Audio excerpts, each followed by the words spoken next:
Howdy. Hi, I'm Sleazy P. Martini, entrepreneur extraordinaire, and we're with Rock Hard Videos. I'm here to interview Gwar. In case you didn't know, it was I, Sleazy P. Martini, who discovered Gwar frozen in the Antarctic waste not long ago. I brought them back to New York City, sat them down from the TV set, made them watch sitcoms like I Love Joan and MTV, and they mastered the basic necessities of dealing in day-to-day life. Now, we've got here is Odorous Urungus and Ballsack, the Jaws of Death. Excuse me, I moved the microphone away. Ballsack, the Jaws of Death.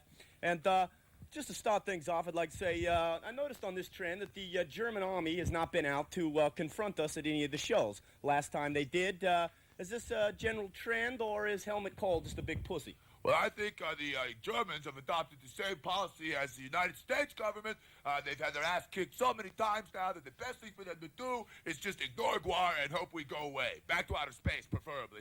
Yeah. Also, I've noticed there's another growing trend in these shows. The group, while getting horrible critical reviews, is being forced to perform 2, 3, 4, 5, up to 15 million encores after every show. And also, you've sold more tickets than ever. What do you attribute this negative press to?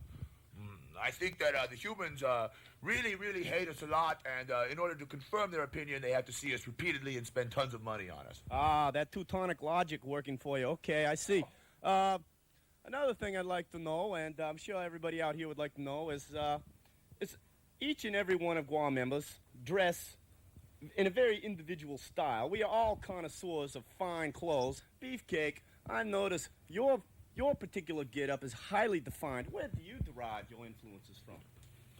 Well, actually, I like to fashion myself after the Greco-Roman period because of the anal interests of those people that I share in common with them, the anal interest.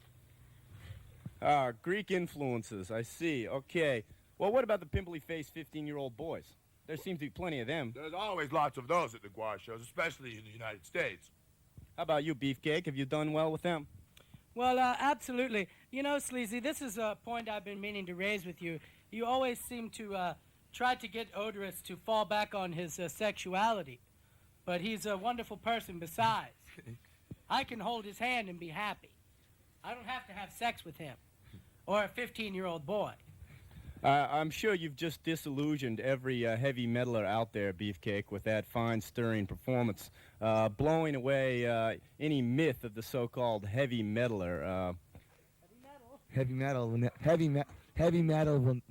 will never. It won't die. It won't.